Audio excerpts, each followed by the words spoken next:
नमस्कार बच्चों। आज मैं आपको पाठ 8 का रिवीजन करवाने जा रही हूँ। आपकी रिवीजन सीट में पाठ 8 शाबाश सुनीता विलियम्स। तो ये पाठ मैं आपको पूरा बता चुकी हूँ, समझा चुकी हूँ, तो आप अच्छी तरह से ये जानते हैं। एक बार और मैं आपको बता दूँ कि इसमें सुनीता विलियम्स के बारे में बताया गया है जिन्होंने अंतरिक्ष में उड़ान भरी थी। तो मैं आपको शॉर्ट में पहले उनके बारे में जानकारी दे रही हूँ जो आप अच्छी तरह से जानते हैं। फिर से एक बार और हम रिवाइज करेंगे, उसके बाद मैं आपको यहाँ जो रिवीजन सीट है उसमें करवाऊँगी। तो बच्चों, सुनीता विलियम्स जिनका जन्म 19 सितंबर 1965 में संयुक्त राज्य अमेरिका के ओहियो प्रांत का यूक्लिड शहर में हुआ था। उनके माताजी का नाम बोनी पांड्या और पिता का नाम दीपक पांड्या। वे भारतीय मूल की अमेरिकी नागरिक सुनीता विलियम्स ने सर्वाधिक समय तक अंतरिक्ष में रहने का विश्व रिकॉर्ड कायम कर एक उल्लेखनीय उपलब्धि प्राप्त की।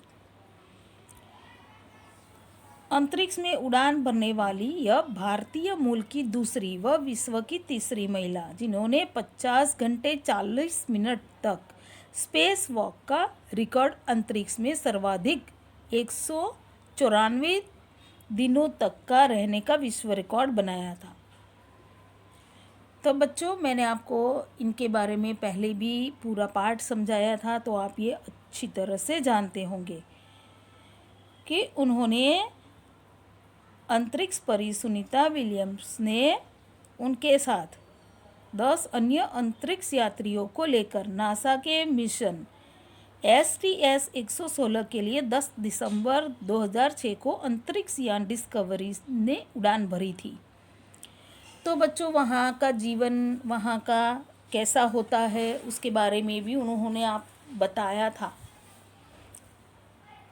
उन्होंने अपनी डायरी में कुछ खास यादें थी जो लिखी थी, जो मैंने आपको बताई थी कि वहाँ पर कैसा वातावरण होता है।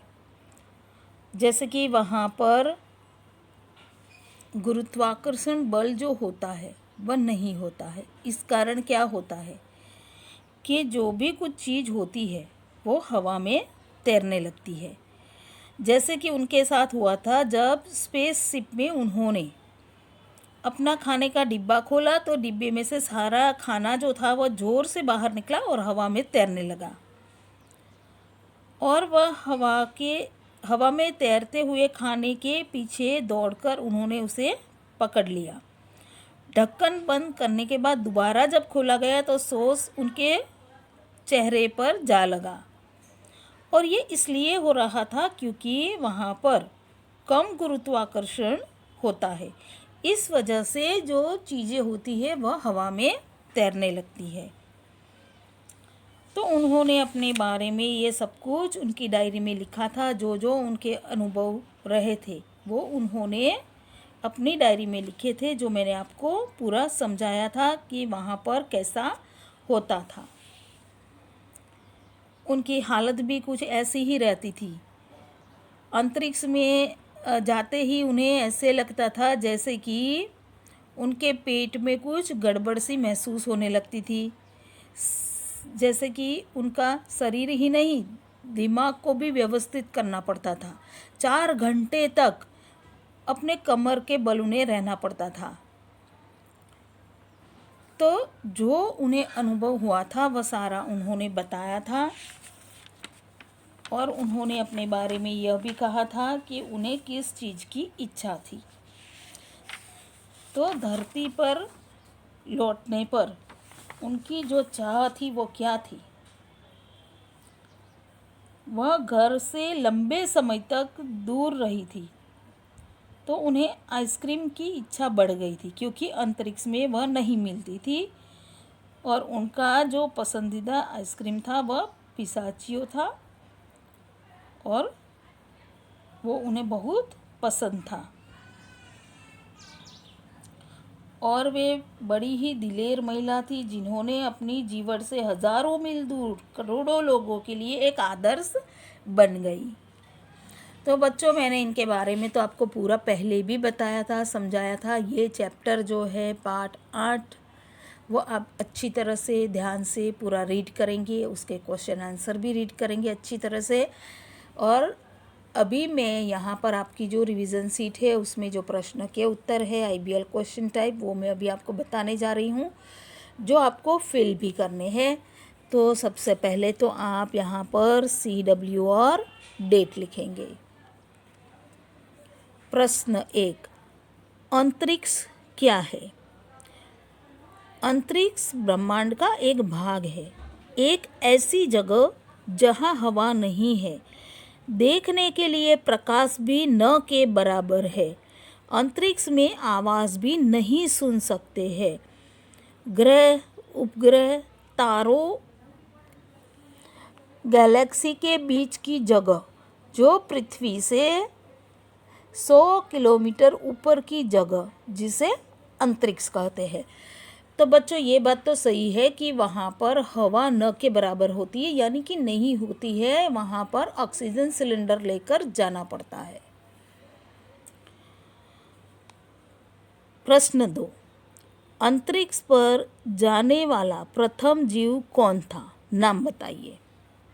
अंतरिक्ष में जाने वाला प्रथम जीव कुत्ता था और उसका नाम लाइका था।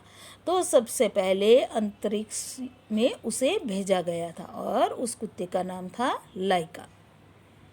प्रश्न 3, अंतरिक्ष में जाने वाला पहला इंसान कौन था? अंतरिक्ष में जाने वाला पहला व्यक्ति यूरी गागरिन था। अभी हम आगे बढ़ेंगे। प्रश्न 4, अंतरिक्ष में जाने वाला पहला भारतीय कौन था? अंतरिक्ष में जाने वाला पहला भारतीय राकेश शर्मा था। उन्होंने अंतरिक्ष में कुल 7 दिन 21 घंटे और 40 मिनट का समय बिताया था। तो बच्चों अभी मैंने आपको जो प्रश्न के उत्तर बताए हैं ये आप अपनी रिवीजन सीट में फिल करेंगे। और आज मैं आपको अभी पार्ट 9 वैज्ञानिक लुई ब्रेल उसके प्रश्नों के उत्तर जो मैं अभी आपको यहाँ पर बताने जा रही हूँ, इसे आप अच्छी तरह से ध्यान से सुनेंगे और ये आपको अपनी रिवीजन सीट में फिल भी करने हैं। किसी एक दिव्यांग व्यक्ति के बारे में लिखिए जिन्होंने शारीरिक चुनौतियों का सामना करके दूसरों के लिए आदर्श बने। तो जो शारीरिक रूप से सक्षम नहीं होते हैं ऐसे व्यक्ति को दिव्यांग कहते हैं, दिव्यांग व्यक्ति। तो कोई भी दिव्यांग व्यक्ति के बारे में यहाँ पर लिखना है। अभी मैं आपको जो बता रही हूँ तो ये ज़रूरी नहीं है कि आप सेम टू सेम यही आंसर लिखें, आप अपने आप से भी ऐसे किसी दिव्यांग व्यक्ति के बारे में भी लिख सकते हैं। तो बच्चों अभी मैं आपको यहाँ पर बताने जा रही हूँ। अरुणिमा सिन्हा दुनिया की पहली महिला और भारत की पहली दिव्यांग यानी विकलांग, विकलांग का मतलब होता है दिव्यांग महिला है जिन्होंने माउंट एवरेस्ट पर चढ़ने का काम कर दिखाया है। अरुणिमा सिन्हा राष्ट्रीय स्तर की वॉलीबॉल खिलाड़ी भी है। एक बार चलती ट्रेन में चोर ने उनके गले से हार निकालते समय उन्हें चलती ट्रेन के नीचे फेंक दिया था। उनका पैर कट चुका था, उसमें रॉड डालकर ठीक किया गया। उनकी कहानी मीडिया में मशहूर हुई, मगर उन्हें कुछ आलोचना और अफवाह का सामना भी करना पड़ा।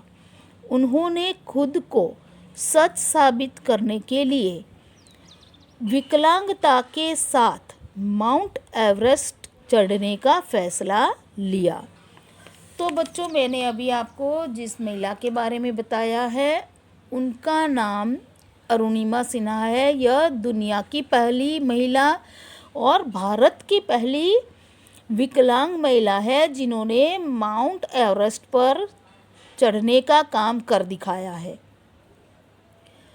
एक बार जब वे ट्रेन से सफ़र कर रही थी तभी कुछ चोर ने उनके गले से हार निकालने के लिए उन्हें चलती ट्रेन से नीचे गिरा दिया और इस कारण उनके पैर कट गए और उन्हें अस्पताल ले जाया गया और वहाँ उन्हें पैर में रॉड डालकर उनके पैर को ठीक किया गया। और उनकी ये जो कहानी है मीडिया में बहुत ही मशहूर हुई, मगर ऐसे कुछ लोग थे तो उनके कारण उन्हें कुछ आलोचना और अफवाह का भी सामना करना पड़ा। तो उन्होंने अपने आप को खुद को सच साबित करने के लिए विकलांगता के साथ माउंट एवरेस्ट चढ़ने का फैसला लिया। तो बच्चों, अभी आपको इस प्रश्न का उत्तर अच्छी तरह से समझ में आ गया होगा। सेम आप कॉपी नहीं करेंगे, अपने आप अगर लिखेंगे तो भी चलेगा। ऐसे किसी महान दिव्यांग व्यक्ति के बारे में भी आप लिख सकते हैं। एक उदाहरण तो मैंने आपको बताया ही था और जो आपने इस चैप्टर में भी पढ़ा था, वैज्ञानिक लुई ब्रेल, इनके बारे में भी आप अच्छी तरह से जानते हैं। तो अभी हम आगे बढ़ते हैं प्रश्न 2 पर। आवश्यकता आविष्कार की जननी होती है, इस पर आपके विचार प्रकट करें। आवश्यकता यानी इसका मतलब होता है कि ज़रूरत जो है वह आविष्कार की जननी होती है। इस पर हमें अपने विचार को प्रकट करना है, जो मैं अभी आपको यहाँ बता रही हूँ। आवश्यकता आविष्कार की जननी है, यानी कि ज़रूरत खोज की जननी है, आविष्कार की जननी है। इसका अर्थ है कि जब जीवित रहने के लिए कुछ ज़रूरी हो जाता है तो मानव किसी भी तरह उसे प्राप्त करने में जुट जाता है। इसका यह अर्थ है कि आवश्यकता हर नए आविष्कार और खोज के पीछे मुख्य आधार है। तो बच्चों, कहने का मतलब क्या है कि जैसे जैसे मनुष्य को, मानव को जिन जिन चीज़ों की ज़रूरत पड़ती गई, जिन जिन चीज़ों की उन्हें आवश्यकता लगी, वैसे वैसे वे नई नई चीज़ें खोज करने लगे, उनका आविष्कार होता गया। तो इसका मतलब क्या है कि आवश्यकता जो है वह हर नए आविष्कार और खोज के पीछे मुख्य आधार है। तो अभी आपको इसका मतलब अच्छी तरह से समझ में आ गया होगा कि जैसे जैसे इंसान को ज़रूरत पड़ती गई, वैसे वैसे वे उन चीज़ों को खोजने में जुट गया और इस तरह से नई नई चीज़ों का आविष्कार होता गया। और कुछ चीज़ें ऐसी जो अपने जीवन को सुविधा प्रदान करती है। प्रश्न 3 भारतीय वैज्ञानिकों के नाम बताए व उन्होंने किए आविष्कार। वैज्ञानिक के नाम, आविष्कार। होमी जहांगीर भाभा, आविष्कार परमाणु ऊर्जा। श्रीनिवास रामानुजन, गणितज्ञ, विश्लेषण और संख्या सिद्धांत का उन्होंने विकास किया। आर्यभट्ट, वे भी एक गणितज्ञ थे और खगोलविद थे। उन्होंने दशमलव प्रणाली का विकास किया था। तो बच्चों, यहाँ पर मैंने जो 3 भारतीय वैज्ञानिक और उनके द्वारा किए गए आविष्कार यहाँ पर आपको बताए हैं। इनके अलावा और भी आप यहाँ पर अपने आप ओन भी लिख सकते हैं, लेकिन हाँ, आप यहाँ पर भारतीय वैज्ञानिक के नाम और उसके सामने उनके आविष्कार लिखेंगे। तो बच्चों, यहाँ पर मैंने आपको आज पाठ 8 और पाठ 9 उसका रिवीज़न करवाया है। रिवीज़न सीट में मैंने जो उत्तर बताए हैं वो आपको अच्छी तरह से समझ में आ गए होंगे, जो आप अपनी रिवीज़न सीट में फिल करेंगे। धन्यवाद।